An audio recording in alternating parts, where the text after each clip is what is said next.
Today, we're going to be discussing men. I know, but it's going to make it better because guess what? We're going to be talking about women as well. Thank God.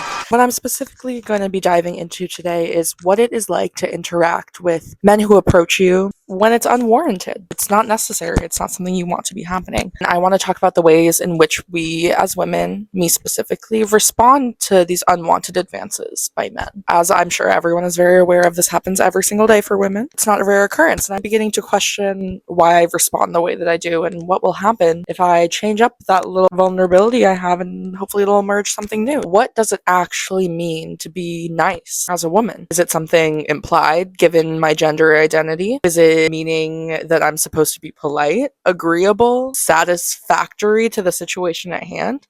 It's not a rare occurrence for anyone, as I've said, specifically for women, to be approached by a stranger.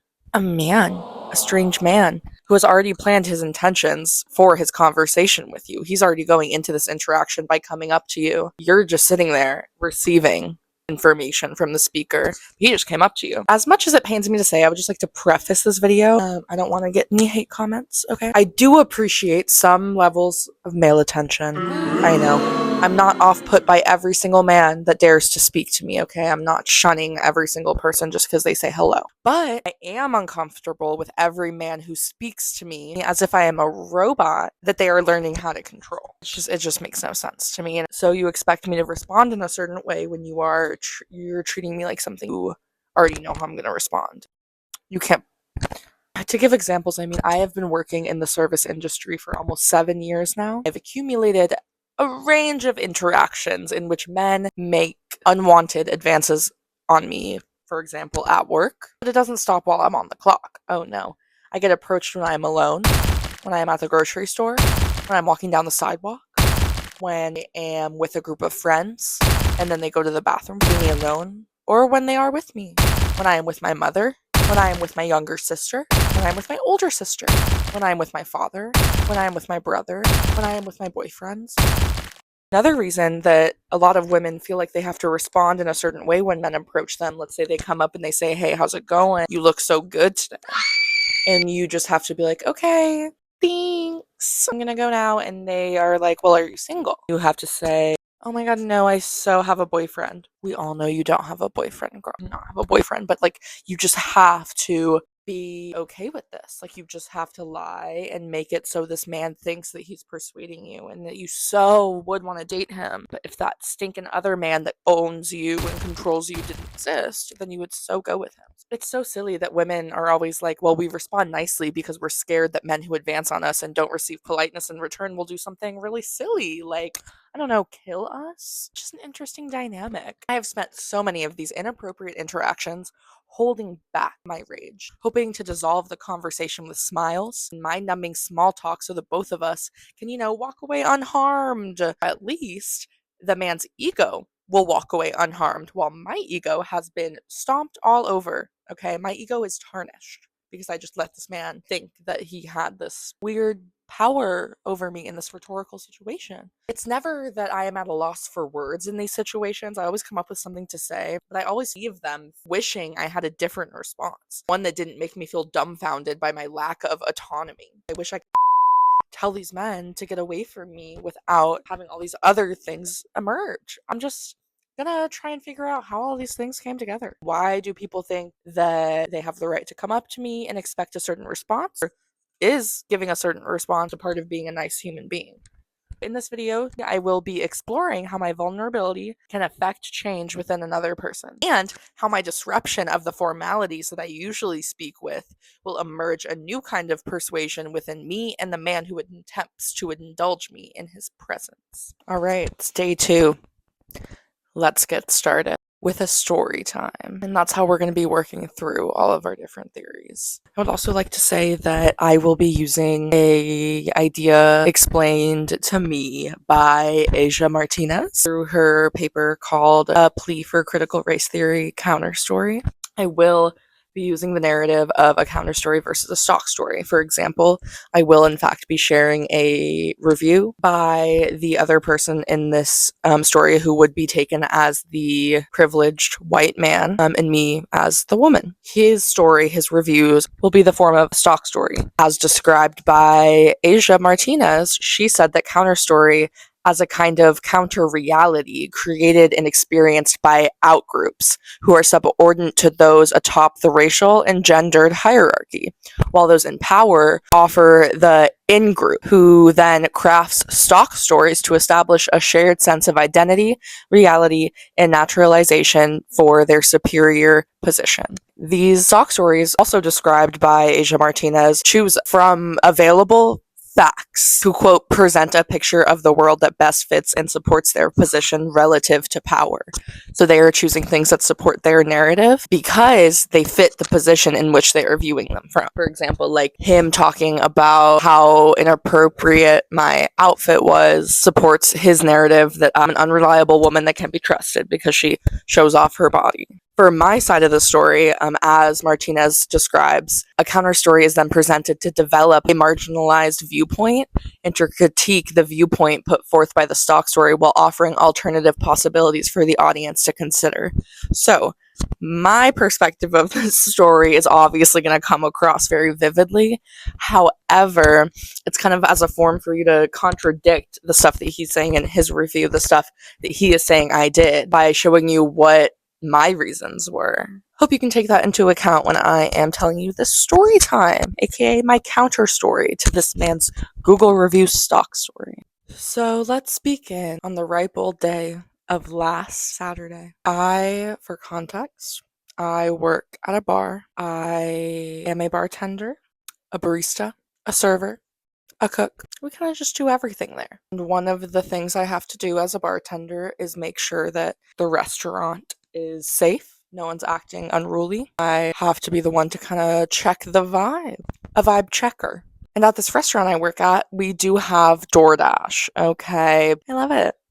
There has been this DoorDasher that has come in many a times to pick up orders, and nothing wrong with that, obviously, nothing wrong. However, just a note, he is in his 40s. Keep in mind, I'm 21. My other coworkers are 26 and 23. There have been multiple occasions where he has come in and he has said the exact same thing to all of us. I'm going to give a little demonstration. Hey, ladies. Hi. Are you picking up? If you're single, I'm not. Are you picking up an order? Dang it, you're not single. I want to take you out. So are you picking up an order? You're so pretty. Okay. You get the point. He has asked every single one of us out. Same exact joke. And on this last Saturday, he comes in. It's busy. Okay, to give you the landscape, there are people sitting at the bar. I'm behind the bar. I am making alcoholic drinks. I am making coffee drinks. I am taking orders. Okay, so there's a lot. It's really busy. We're understaffed this day. This man comes in and he's picking up a DoorDash order. No worries. I say, it's almost ready. Give me a few minutes. It's almost ready. And so he's standing right next to me. Here's an example.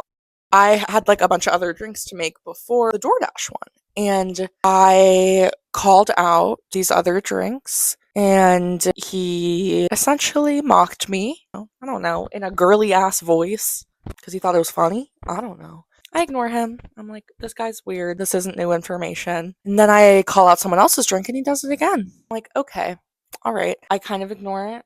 I notice that he starts doing it to the girl sitting at the bar. The poor patrons of my restaurant. Just trying to have a little girly mimosa. A mimosa. By doing it to them, I mean going up and just mocking them. Let's say, for example, this is not what happened. Oh my god, yeah, and then she pants. Oh, did she pants? Like that. It's just weird. I turned around. I'm working so hard on my drinks. I turn around and I say, you're being inappropriate.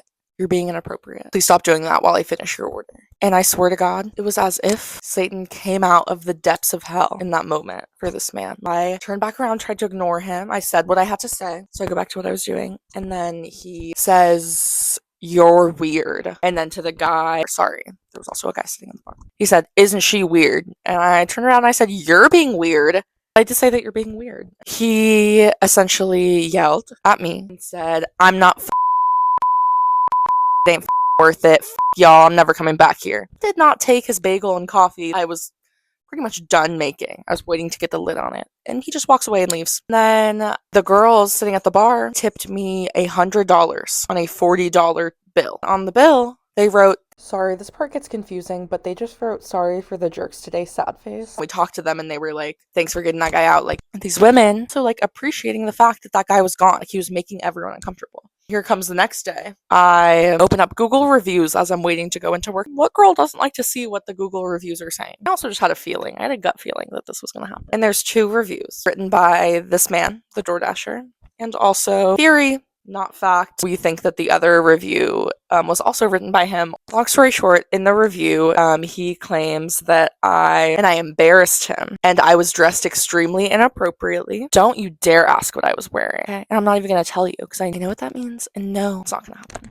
But he said what she was wearing was extremely inappropriate. And if she wants to look gay, we're in Bellingham. I don't really know why that's not allowed for this man, but now I'm in trouble at work and I have to now explain myself in front of my boss because there's these negative reviews, even though all I was doing was making sure that everyone was safe and comfortable and I wasn't letting a man disrespect me or the other customers he was interacting with. So now let's really dive into what the really happened. I just told you a story time, but we need to work through each singular step of this to really get in there because it took me a minute to really understand what happened to this man, and I fear that you guys need to know too. So here we go.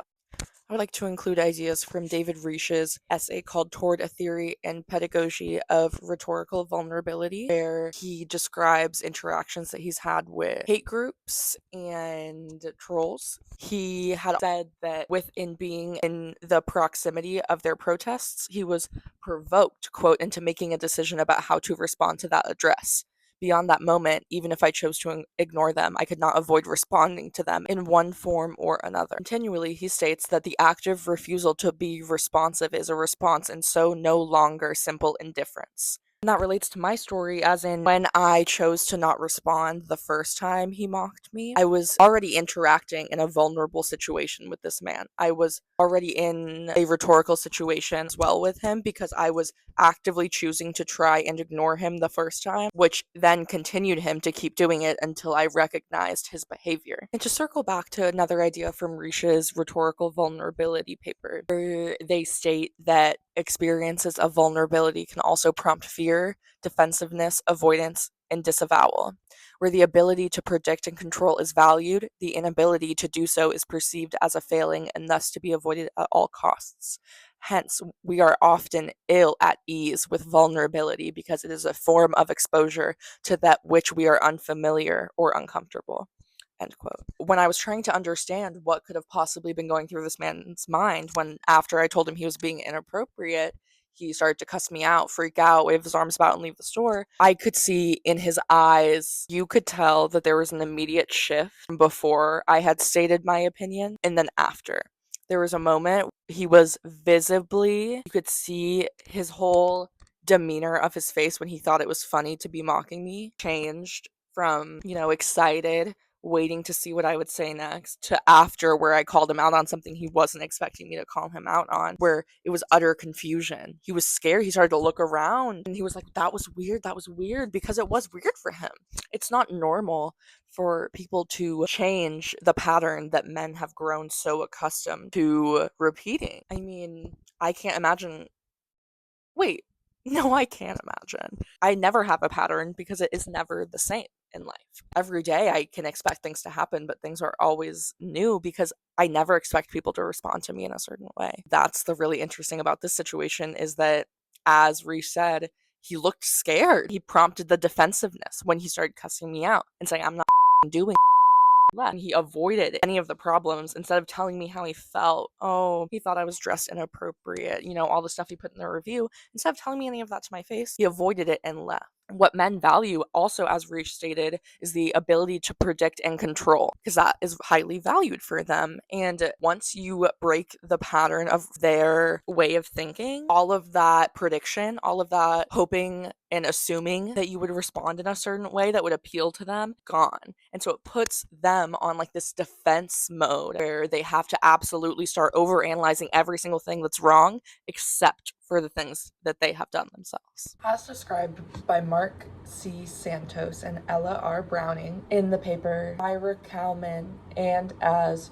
Rhetoric invention. They describe Rhetoric invention as, first, the consideration of space and place as agentive entities rather than as mere backdrop for human action, juxtaposition of subjective experience against objective history, a resistance to synthesis in favor of multiplicity, its inability to be codified into a predetermined, stable, or teachable system. And this came up for me when analyzing the situation with this man because, as they also state, Kalman's creative process relies on the value of traversing a place or space in order to experience it, the benefits of doing so with what she calls an empty brain, or an open mind, a mind free of preconceptions, and third, the serendipitous nature of what could be discovered when one follows these first two principles. So what I get out of the situation is that was not something I was trying to do. I had already known previous acts in which this man had conducted in front of me. I was already going into it with a closed off mind. I did not have an open mind to it. I was very much so ready to shut it down. I was participating in a space just to experience it in a way, if you can claim a job to be something that you are simply just experiencing. However,